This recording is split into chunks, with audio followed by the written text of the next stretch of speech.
বাংলাদেশের পাকিস্তান সফর নিয়ে অনিশ্চয়তার কালো মেঘ যেন কেটে যাচ্ছে। ওই দেশে দল পাঠানো ইস্যুতে বৃহস্পতিবার সরকারের কাছ থেকে সবুজ সংকেতও পেয়েছে বাংলাদেশ ক্রিকেট বোর্ড।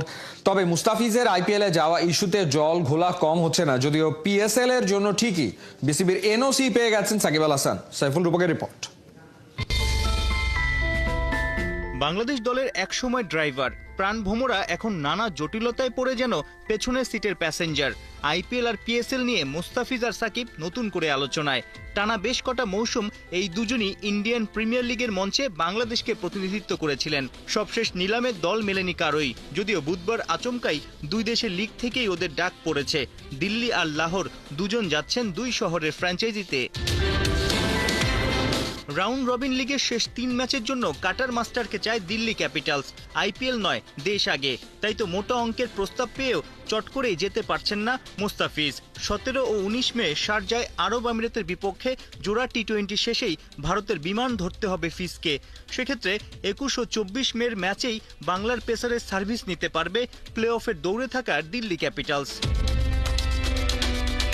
প্রশ্ন হলো, দিল্লি যদি প্লে অফে ওঠে মুস্তাফিজকেও রেখে দিতে চায়, তখন কি বিসিবি আবার নতুন করে এনওসি দেবে?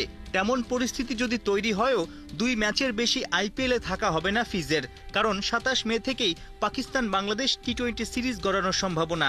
ইতোমধ্যেই পাকিস্তান সফর ইস্যুতে বাংলাদেশ সরকারের কাছ থেকে সবুজ সংকেত পেয়েছে বাংলাদেশ ক্রিকেট বোর্ড। ভারত পাকিস্তানের যুদ্ধ থেমেছে। শনিবার থেকে মাঠে গড়াচ্ছে আইপিএল ও পিএসএল। দুই লিগেই নানান দেশের ক্রিকেটাররা অংশ নিচ্ছে। সব দিক বিবেচনা করেই হয়তো বিসিবিকে গ্রিন সিগন্যাল দিয়েছে বাংলাদেশ সরকার। এখন ক্রিকেট বোর্ডের অপারেশনস বিভাগের বড় দায়িত্ব প্রত্যেক ক্রিকেটার ও কোচিং স্টাফের সদস্যদের সঙ্গে আলাদা আলাদা কথা বলে পাকিস্তানে যাওয়া ইস্যুতে প্রত্যেকের ভাবনা জানা। কারো কোনো আপত্তি থাকলে নিশ্চয়ই গুরুত্ব দিয়েই ভাববে বাংলাদেশ ক্রিকেট বোর্ড। যদিও আরব আমিরাত যাওয়ার আগে এই ইস্যুটা বোর্ডের কোর্টেই ছেড়ে দিয়েছিলেন কাপ্তান লিটন কুমার দাস। যদি বিসিবি মনে করে আমরা ওখানে ক্রিকেট খেলতে যাওয়ার মতন সিচুয়েশন যদি থাকে, আমরা অবশ্যই খেলতে যাব ওখানে। টিম ম্যানেজমেন্ট এবং ক্রিকেটাররা সায় দিলে পাকিস্তান ক্রিকেট বোর্ডের প্রস্তাব অনুযায়ী 2 দিন পিছিয়ে 27 মে থেকে 5 জুনের মধ্যেই 5 ম্যাচের টি20 সিরিজ খেলবে বাংলাদেশ। সাইফুল রূপক, 71। প্রাইজ মানি বেড়েছে আইসিসি টেস্ট চ্যাম্পিয়নশিপের। 24 লাখ মার্কিন ডলার থেকে বর্তমান চক্রে প্রাইজ মানি বেড়ে দাঁড়িয়েছে 57,60,000 ডলার, অর্থাৎ দ্বিগুণেরও বেশি বেড়েছে প্রাইজ মানি। আর তাতে বাংলাদেশ দলেরও প্রাপ্য টাকা বেড়েছে। রহমান পেয়ারের রিপোর্ট। 1000 কোটির বিসিবি, এবার সেখানে যোগ হচ্ছে আরো 8 কোটি 75 লাখ টাকা। আইসিসি থেকে এই টাকা আসার পথটা তৈরি করে দিয়েছে টাইগাররা।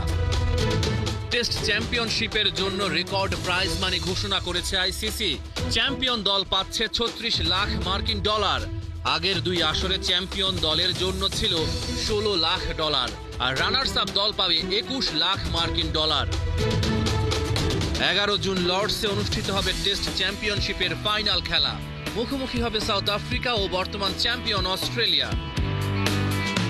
আইসিসি জানিয়েছে, মূলত টেস্ট ক্রিকেটকে অগ্রাধিকার দেওয়ার প্রতিফলন এই বাড়তি প্রাইজ মানি। টেস্ট চ্যাম্পিয়নশিপের প্রথম 3টি চক্রে প্রতিদ্বন্দ্বিতা হয়েছে তৈরি, তা ধরে রাখতে ও আরও এগিয়ে নিতে এই পদক্ষেপ নিয়েছে আইসিসি। তৃতীয় হয়ে টেস্ট চ্যাম্পিয়নশিপ শেষ করে ভারত পাচ্ছে 14,40,000 মার্কিন dollar.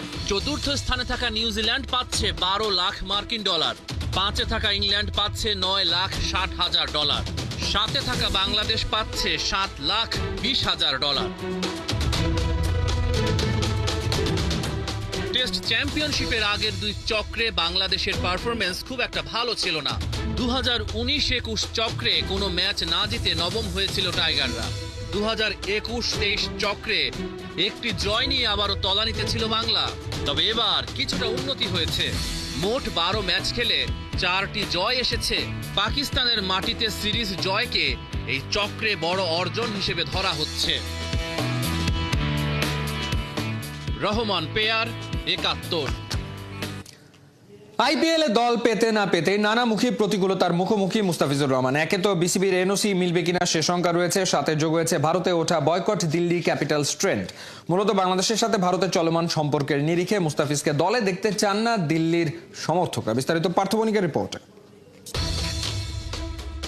Boycott Delhi Capitals, Facebook জুড়ে এই হ্যাশট্যাগ বুধবার সন্ধ্যা থেকেই ভারতে ট্রেন্ডিং লিস্টে, যেখানে ব্যবহৃত হচ্ছে মোস্তাফিজের ছবি, কমেন্ট বক্সে ধুয়ে দেওয়া হচ্ছে বাংলাদেশের কাটার মাস্টারকে। দাবি একটাই, মোস্তাফিজ মুক্ত, দিল্লি চাই। ঘটনার শুরু বুধবার বিকাল 5টা নাগাদ। দিল্লি ক্যাপিটালসের ফেসবুক পেজ থেকে ঘোষণা আসে Aussie opener Jake Fraser McGurk মৌসুমের বাকি সময়ের জন্য অ্যাভেলেবল না থাকায় তার পরিবর্তে নেওয়া হয়েছে মোস্তাফিজকে। ফিজের মূল্য 6 কোটি রুপি। অবশ্য এই অর্থ পুরো আইপিএল এর ম্যাচ সংখ্যা ও প্লেয়ার্স অ্যাভেলেবিলিটির উপর ভিত্তি করে দেয়া হবে।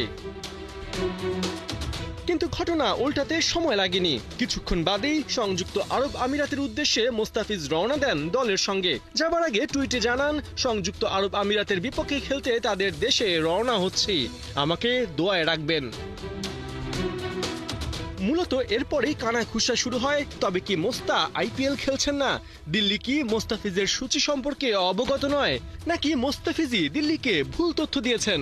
অবস্থা যখন ঘোলাটে, তখন তা আরো ঘোলাটে হয় বিসিবির প্রধান নির্বাহী নিজামুদ্দিন চৌধুরী সুজনের সাক্ষাৎকারে। সাফ জানিয়ে দেন, চুক্তি অনুযায়ী ফিজের আরব আমিরাত যেতে হবে। তবে আইপিএল এ খেলার ব্যাপারে মোস্তাফিজ কিংবা দিল্লি কেউই যোগাযোগ করেনি বিসিবির সাথে। ঘটনার সময়ের সাথে সাথে আরো বড় আর কুৎসিত রূপ নেয় নিমিষেই। সোশ্যাল মিডিয়ায় ভারতীয়রা লিখতে শুরু করেন, ভারত নিয়ে বাংলাদেশে চলমান নানা কটাক্ষ ও আক্রমণাত্মক মন্তব্যের জন্য মোস্তাফিজকে দল থেকে বাদ দিতে হবে, নয়তো দিল্লি ক্যাপিটালসকেই বয়কট করবে তারা। সাম্প্রতিক সময়ে ভারত পাকিস্তান যুদ্ধ, ভারত বাংলাদেশ সম্পর্ক ও নানা উত্তেজনায় আদৌ মোস্তাফিজ ভারত যেতে পারবেন কিনা, সেখানে কোনো সিকিউরিটি কনসার্ন আছে কিনা, এমন নানা প্রশ্ন সামনে চলে আসছে। আরো বড় প্রশ্ন যেটা, তা হলো মোস্তাফিজকে এনওসি দেবে। পার্থ বণিক, ৭১।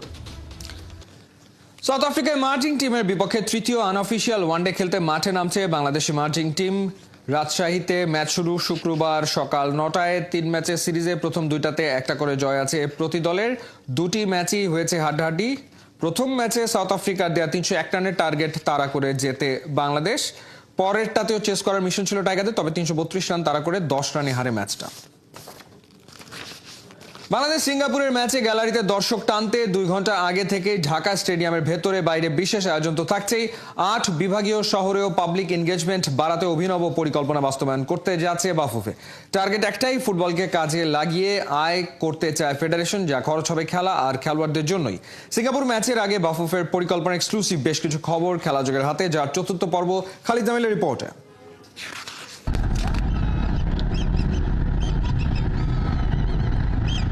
বাংলাদেশের চলচ্চিত্র শিল্প ঠিক সেভাবে বিকাশ ঘটেনি।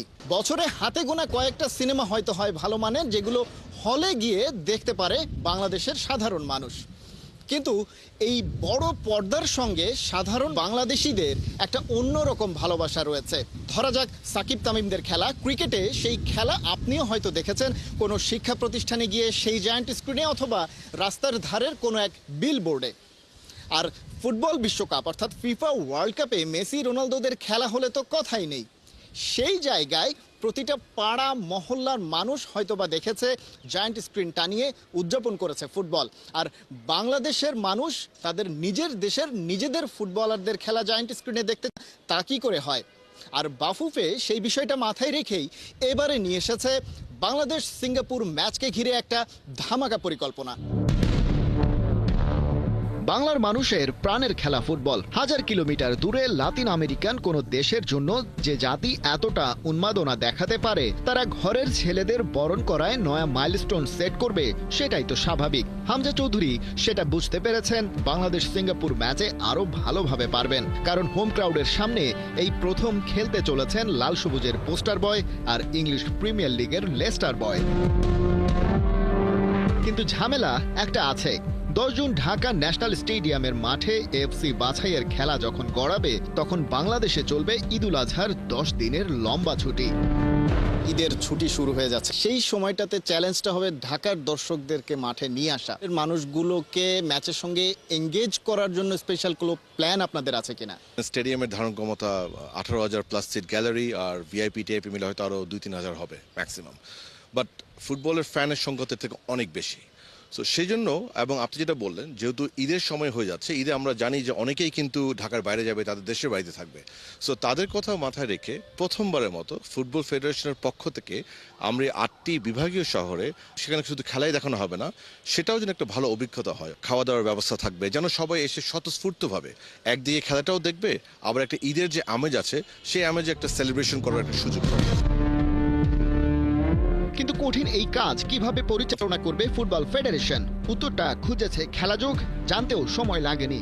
ম্যাচ ডেতে খেলা শুরুর 2 ঘন্টা আগে ঢাকা স্টেডিয়াম খুলে দেয়া হবে টিকিটধারীদের জন্য।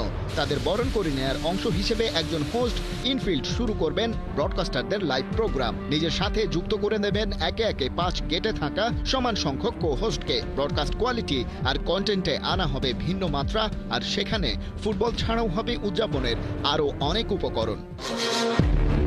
পরিকল্পনা অনুযায়ী 8 বিভাগীয় শহরে বসবে জায়ান্ট স্ক্রিন। সেটাকে ঘিরে ম্যাচের আগে থেকেই শুরু হয়ে যাবে ইভেন্ট। বিভিন্ন অঙ্গনের লোকাল স্টারদের করা হবে আমন্ত্রণ। ম্যাচ ভেন্যুর মতো থাকছে ডিজে মিউজিক। মূল ম্যাচের পাশাপাশি পাবলিক এঙ্গেজমেন্টের কাজ করবেন লোকাল হোস্ট। ঢাকা স্টেডিয়াম থেকে সরাসরি ডিস্ট্রিক্ট লেভেলে লাইভ কানেক্টিভিটির অ্যারেঞ্জমেন্টের পরিকল্পনা রয়েছে ব্রডকাস্টারদের।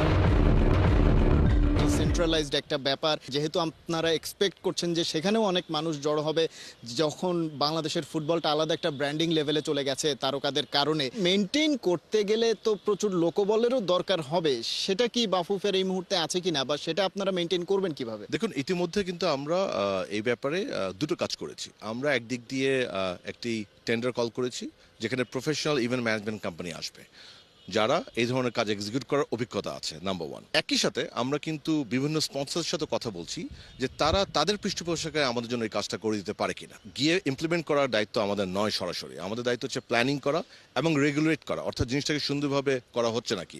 যেটা আমাদের ক্যাপাসিটি আছে অবশ্যই সেটা আমরা করব, বা যেটা আমাদের ক্যাপাসিটি নাই সেটা আমরা করব আউটসোর্স করে কিংবা স্পন্সরের মাধ্যমে। আমার অবজেক্টিভ একটাই, যাই স্টেপ নিব একটা মিনিমাম অ্যামাউন্ট হোক, প্রত্যেকটা ক্ষেত্রে যেন আর্থিকভাবে বিএফএফ লাভবান হয় সে ব্যবস্থা আমরা করব। এবং দেখুন, এটা কিন্তু নতুন। খালিদ জামিল, একাত্তর। উৎসব হয়েছে এবং সেই তারুণ্য। সাফ অনূর্ধ্ব 19 চ্যাম্পিয়নশিপের সেমিফাইনালে শুক্রবার নেপালের বিপক্ষে মাঠে নামছে বাংলাদেশ। ভারতের অরুণাচলের গোল্ডেন জুবলি স্টেডিয়ামে বাংলাদেশ সময় বিকাল 4:30টায় শুরু হবে খেলা। শিরোপা ধরে রাখার মিশনে বাংলাদেশের শুরুটা হয় ড্র দিয়ে। মালদ্বীপের বিপক্ষে 2-2 গোলে ড্র করে বাংলাদেশ দল। পরের ম্যাচে ভুটানকে 3-0 গোলে হারিয়ে নিশ্চিত করে শেষ চার। গত আসরের ফাইনালে নেপালকে হারিয়ে শিরোপা জিতেছিল বাংলাদেশ। এবার দুই দলের দেখা হচ্ছে সেমিফাইনালে। ফাইনালে ওঠার লড়াইয়ের জন্য দল প্রস্তুত, জানিয়েছেন বাংলাদেশের কোচ গোলাম রাব্বানী ছোটন।